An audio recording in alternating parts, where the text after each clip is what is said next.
चौखटलबा Japan की Tokyo city ने अतियागी लेचिल यौन वांगलबा बिल्डिंग सिंह लंबी पुंबा लाइट न पुंगलंग लंगलबा शहर असिदा शिबुया ट्रेन स्टेशन हाइना खंगनबा मफम असिगी मनाक्ता लंगलबा सेंजेंगना साबा अचौबा हुईगी मूर्ति अमा लै मूर्ति असि खुद साहिबसिंगना मखोइगी हैसिंगबसिंग अदु उतनबा पंगसा साबा नत्ते मूर्ति असिना हुई अमना महाक्के मपुबु कयामुक नुंसिजबा कयामुक निंगजबा अमदि मपुगीदमक्ता कदाय फाउबा कथोकपा ngambage हाइबगी अचौबा निंगसिंग खुदम अमा ओइदुना लैरिबनि मणिपुरी वारी लेकोल चैनल ना पुदुना लाक्चरी असेंबा थोकिबा वारी सिंगी मनुंगदा अमा ओइरिबा ngasiगी वारी हचिको नवंबर की तांग 1923 दा ओदाते हाइना खंगनबा जापान की खुंगंग अमदा हचिको पोखी अमदी हचिको सी अकिता हाइना खंगनबा हुई मखल अमनी महाक्सी पिकलिंगैदा लसिंगुंबा मतुना योंबा ममित अदु यामना नुंसीबा अदुगा कांगचेत मचुगा अंगौबगा लांगबा मसादु नोय नोय लाउबा हेक उबदा यामना नुंसीबा अमदी पमनिंगबा पोकपा हुइनाव अमनी हचिकोबो योगनबा लौबा लाखिबा मियोय असि हुइबु यामना लुना तौजबा हुइदा ngauजबा प्रोफेसर हिदेसाबुरो उइनो हाइबा नुपा असिनि professor Hidesaburo Ueno Japanese agricultural scientist अमदी इंजीनियर ने महाक टोक्यो इंपेरियल यूनिवर्सिटी की प्रोफेसर ने प्रोफेसर असिना हचिकोबु हेक उबदा यामना नुंसीबा अमदी पामजबा पोकलमे हचिकोबु हेक पोरकपदगी प्रोफेसर असिना हुई अमनी हाइना खंदे महाकी ममानबा अमगुम लोइनरमी पिकलिंगैदगी हौना प्रोफेसर असिना चटप खुदिंगी अयाम्बा मतमदा हचिकोबु लोइनदुना चटमिनरमी प्रोफेसर असिना हचिकोगा लोइनबदा वखलदा यामना नुंगाइबा अमा फाउजरमी प्रोफेसर असि नुंगतीगी अयुक खुदिंगी महाकी थबक यूनिवर्सिटी चटपदा शिबुया ट्रेन स्टेशन दगी ट्रेन तोंगदुना चटले अदुगा नुमिदांग वाइरम अमुक ट्रेन तोंगदुना स्टेशन असिदा हलकपा असिनि अदुना हचिकोना अयुक खुदिंगी प्रोफेसर असिबु शिबुया ट्रेन स्टेशन असिदा थिंदोकपा पुन्ना लाकमिने प्रोफेसर असिना ट्रेन तोंगदुना चटखरबा मतुंगदा युमदा अमुक हनखिबा अदुगा नुमिदांग वाइरम प्रोफेसर असिना हलकपा अदु हचिकोना अमुक ट्रेन स्टेशन असिदा लाक्तुना ngaiduna leiramgadoribani asumna piklingaiदगी हौना चाही अमा फारकपा अदुवाई फाउबा प्रोफेसर असिना नुंगतीगी थबक चटपा खुदिंगी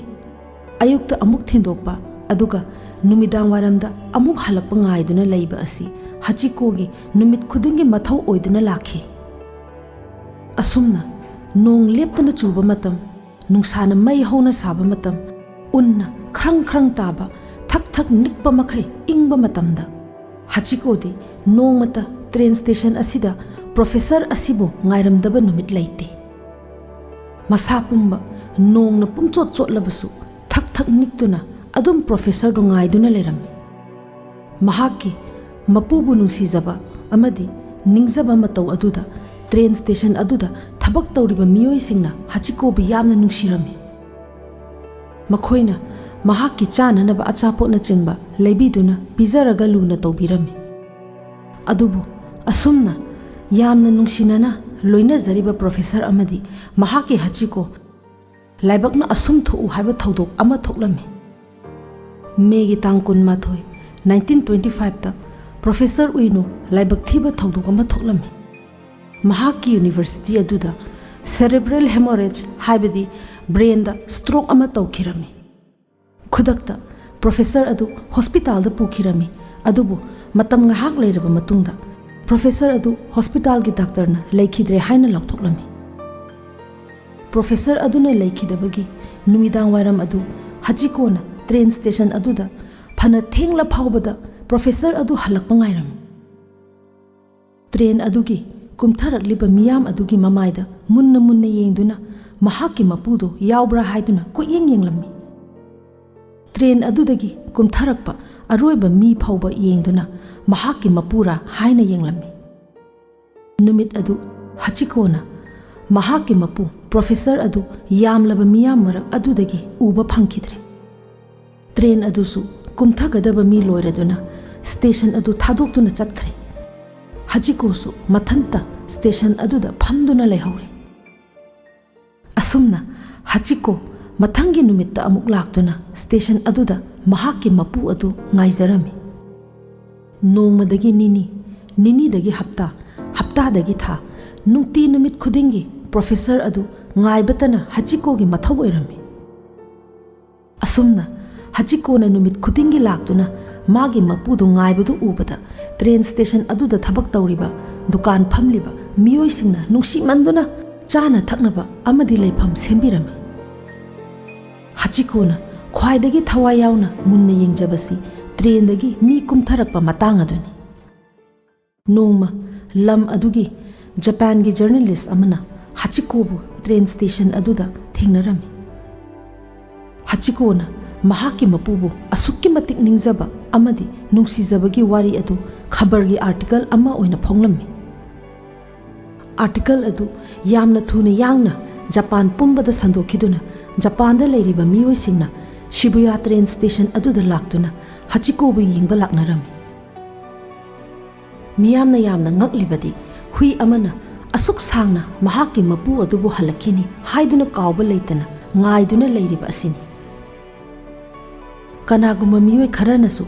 hachikobu makhoigi mayumda puduna ningthina seba tawduna yokcharage haiduna purui adubu mahakti layu haibe yade train station asida hekta chele asumna numittagi थादगी चाही हौखिदुना हौजिक्ति हचिको अहल ओइसिलक्ले महाकी मतुसु फने यामना केले नोंजु नुंसा उनगी अयंगबा खांगबा वासिलक्ले अदुबु नोंगमता कावबदी लेते महाकी मपुदु ngaibadi असुमना चाही मापन चुकना हलक्लरोइदबा महाकी मपु अदु ngaibदा वारा माले मार्च की तांग निपान 1935 ता हचिको गी थवाई याउद्रबा मसा अदु शिबुया ट्रेन स्टेशन गी मनाक नकना तादुना लेरमले मफमदुनी महाकना चाही मापन चुपना महाकी मपुबु हलकपा ngaijखिबा हचिको लेखिदबगी पाव असि थुना जापान पुंबा संदोखिदुना जाति की थाकता अवाबा फोंदोक्लमी लोइनाना जापानना महाकी नुसिरबा मरुप अमा काइनरे हाइना लाउथोक्लमी हचिको गी मसा अदु जापान की national museum of nature and science ता निंगथीजना थमदुना मियामदु उहल्ले महाकी मपुबु असुक्की मतिक निंगजबगी वारी असि तुंगी मिरोल सिंगना खंगजा हौनबगी दमक्ता थमलिबनी हचिकोगी अहानबा असेंगबा सेंजेंगना साबा मूर्ति अदुदी सेकेंड वर्ल्ड वार मतमदा सौदोक्तुना अमांग अता थोखनख्रबनी अदुबु 1948 ता अनौबा मूर्ति अमा सानबा वारेपनरमी मूर्ति अदुबु साननबा अहानबा लांदा अमांग अता थोखनख्रबा मूर्ति अदुबु सारंबा नुपा अदुगी मचा नुपादा साबगी थबक अदु सिनरमी ngasi phawbada hachikogi wari asi lairikta dramada amasung filmda puthoktuna prithibigi miyamna yamna pamna amadi thawai tana yengnari chahi khudingi april gi tang nipanda shibuya train station da miyamna leipuduna amadi mahakpu ningsingduna ikai khumnaba utpalai ngasidi shibuya train station da miyamna lakpada hachikogi murti asi hek ubada ngaihakti mitpham hongdokpa ngamde ningsinghalli mahakki thoidok hendokpa mapubu nungsijaba ningjabagi wari adu hachikogi wari taruraba miyoisingna miyoiba amadi sanga singi marakta leinariba mari asi hena chetsin handuna nungsinana leminabada achauba mateng ama oiri matang asida manipuri wari leikolna pujarapa wari hachiko losinjari pumnamakpu amukka hana khurumjari